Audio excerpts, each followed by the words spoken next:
খবরদার কেউ একা একা ইফতারি করবেন না। একা ইফতারি করেন নাকি আপনারা? একসাথে। আল্লাহর হাবিব সাল্লাল্লাহু আলাইহি ওয়াসাল্লাম বললেন, কেউ যদি কাউকে ইফতারি খাওয়ায়, যিনি খাওয়ালো উনি রোজা রেখে যেই সওয়াব, খাওয়ানোর কারণে ওই সওয়াব। সাহাবারা বললেন, ইয়া রাসূলুল্লাহ, ইফতারি খাওয়ানোর মতো পয়সা তো আমাদের নাই। আল্লাহর হাবিব সাল্লাল্লাহু আলাইহি ওয়াসাল্লাম বললেন, ওয়ালাউ বিশারবাতি মা, যদি এক ঢোক পানি দিয়েও ইফতারি খাওয়া তবেও এই সওয়াব পাওয়া যাবে। ওয়ালাউ বিআযকা চিলাবান, এক ঢোক দুধ দিয়ে খাওয়ালো। ওয়ালাউ বিতামরা, একটা খেজুর দিয়ে ইফতারি করালো, এই সওয়াব। সুবহানাল্লাহ পড়েন।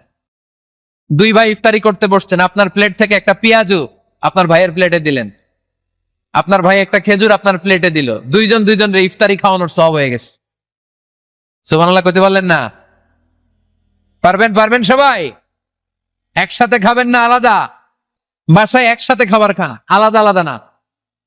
কিভাবে? একসাথে। যদি একান্নবর্তী ফ্যামিলি হয়, ভাই বোন চাচা মামা একসাথে, তাহলে ছেলে মেয়েরা একসাথে বসবেন না। ছেলেরা সবাই একসাথে, তাদের খাওয়া শেষ, এরপরে মেয়েরা সবাই একসাথে। আর যদি নিজের ফ্যামিলি, স্বামী স্ত্রী ছেলে মেয়ে, তাহলে সবাই মিলে একসাথে খাবেন। খাবেন কোন হাতে? বাম হাতে নাকি? আওয়াজ করে কোন হাতে? আল্লাহর হাবিব বলেছেন, লা তাকুলু বিশিমাল, বা হাতে খেও না, ফা ইন্না শাইতানা ইয়াকুলু বিশিমাল, কারণ শয়তান খায় বা হাতে। আমরা খাই কোন হাতে? ডান হাতে। খাওয়ার শুরুতে কি পড়বো? খাওয়ার পরে কি পড়বো? মনে থাকবে? বাচ্চারা উল্টা কাজ করতে পছন্দ করে বেশি। দেখবেন বাচ্চারা ডাইন পায়ের জুতা পরে বাম পায়ে, বাম পায়েরটা পরে সব সময় এটা করবে। আমি জুতা পরাই দিলে ঠিক, নিজে পড়লে বাম পায়েরটা দেয় ডান পায়ে, ডান পায়েরটা দেয় বাম পায়ে, আর গ্লাস ধরবে বা হাতে, যতক্ষণ আমি না ঠিক করে দিব। এবং বিসমিল্লাহ বলতে ওরা ভুলে যায়, বারবার স্মরণ করিয়ে দিবেন, বারবার। এখন ওর মস্তিষ্ক নরম আর উর্বর, ভেরি ফার্টাইল ওদের মস্তিষ্ক। যেইটাই ঢুকাবেন, এখন সফটওয়্যার হিসেবে যেটা ইনস্টল করবেন ওটা আজীবন থাকবে। চিল্লায় বলেন ঠিক কিনা? সিঙ্গাপুরে আমার প্রোগ্রাম, এক ফ্যামিলি আসছে, অনেক বড় বিজনেসম্যান ওখানকার, এসে বলে, হুজুর ইউটিউবে আপনার ওয়াজ শুনে আল্লাহ আমাদেরকে হেদায়েত দিচ্ছে, কিন্তু ছেলে মেয়েগুলোর তো বানাইতে পারতেছি না, নামাজ পড়ে না, আপনি একটু পানি পড়া দেন। কি পড়া? আমি বললাম বয়স কত? কয় 22। আমি কই পানি পড়া না, আমারে বাইটা খাওয়াই দিলে হবে না, কারণ কাঁচা না নোয়ালে বাস, পাকলে করে টাস টাস। আগে দেরি করা যাবে না, দেরি করলে কষ্ট হয়ে যায়। আল্লাহ হেদায়েত না দিলে তখন এদেরকে বোঝানো যাবে না। ছোট্ট সোনামণিরা, ওরা এখন কাদাকে যেমন খুশি তেমন ডিজাইন করা যায় কি যায় না? ডিজাইন করার পরে যখন শুকিয়ে যায় তখন আর কিছু করা যায়? তখন বাঁকা করতে গেলে কি হবে? ভেঙে যায়। একসাথে খাবেন, খাবার শেয়ার করবেন। একে অপরের সাথে খাবার শেয়ার করলে মহব্বত বাড়ায় দেয় কে? আল্লাহর হাবিব সাল্লাল্লাহু আলাইহি ওয়াসাল্লাম খেতে বসলে কখনো খাবারের বদনাম করতেন না। সহিহ বুখারীর হাদিস, মা আবা রাসূলুল্লাহ সাল্লাল্লাহু আলাইহি ওয়াসাল্লাম তাআমান কাত্তু, কখনো খাবারের বদনাম করেন নাই। এই 63 বছরের জীবনে কখনো না, একবারও না। ইনিশতাহাহু আকালাহু, ভাল লাগলে খাইতেন, বেশি বেশি খাইতেন। ওয়া ইন কারিহাহু তারাকা, ভালো না লাগলে রেখে দিতেন, ওটার দিকে তাকাতেন না। কিন্তু কখনো বলেন নাই লবণ বেশি হয়েছে, কখনো বলেন নাই ঝাল বেশি হয়েছে, এগুলো বললেন না। বলবেন? মহিলা প্যান্ডেলের ভাবিরা খুব খুশি, এখন খুশি হয়ে গেছে। ভাবিদেরকে বলবো, আপনারাও আপনাদের সর্বোচ্চটা দিয়ে ভাইয়ের জন্য রান্না করেন, যাতে ভাইয়ের খেতে কষ্ট না হয়, ঠিক কিনা? চেক এন্ড ব্যালেন্সের দরকার আছে না নাই?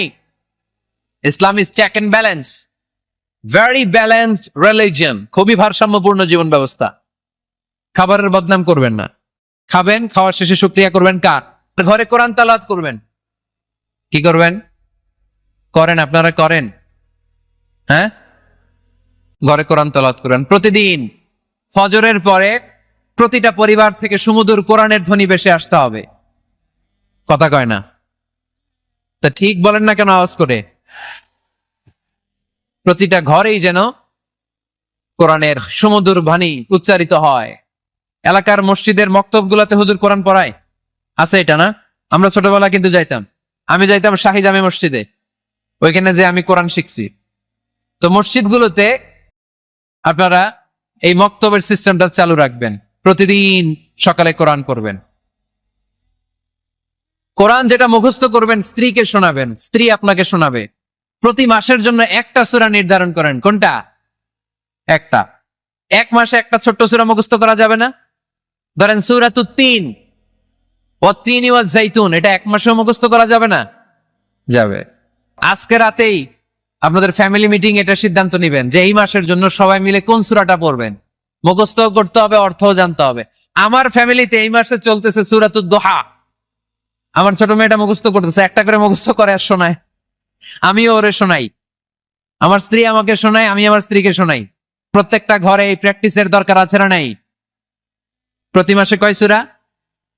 তাহলে এক বছরে কয় সূরা? 12টা। পুরো হাফেজ হয়ে যাবে কয়েক বছরের ব্যবধানে।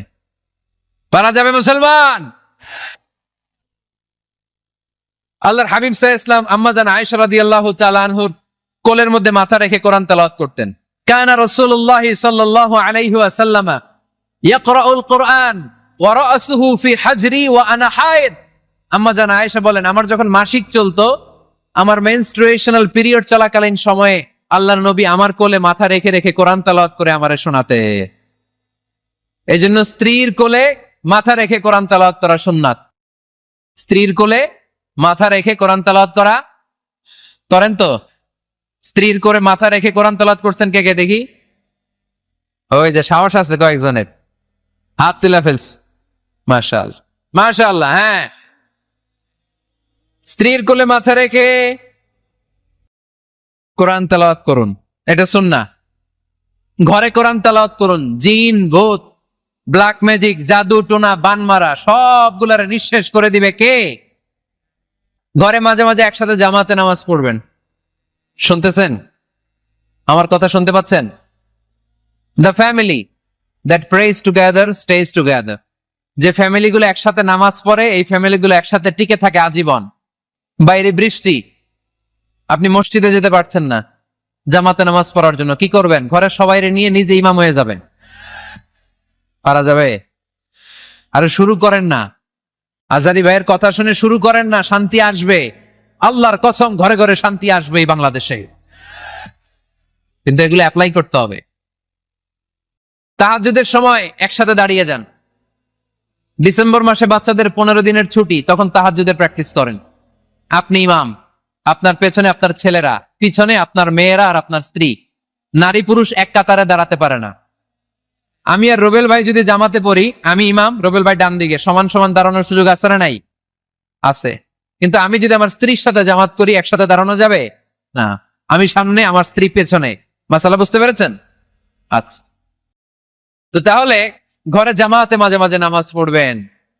সহিহ মুসলিমের হাদিস, আল্লাহ রাসূল সাল্লাল্লাহু আলাইহি ওয়াসাল্লাম বলেন, তোমরা ফরজ নামাজ মসজিদে আদায়ের পরে ঘরের জন্য কিছু নফল আর সুন্নত রেখে দিও, কারণ ঘরে যারা নফল আর সুন্নত পড়ে ওই ঘরটারে বরকত দিয়ে ভরে দেয় কে? তাহলে 3 নাম্বার ফর্মুলা, ঘরে আমরা নামাজ পড়বো, মাঝে মাঝে জামাতে নামাজ পড়বো। রাজি আছেন তো সবাই? ইনশাল্লাহ পড়েন না?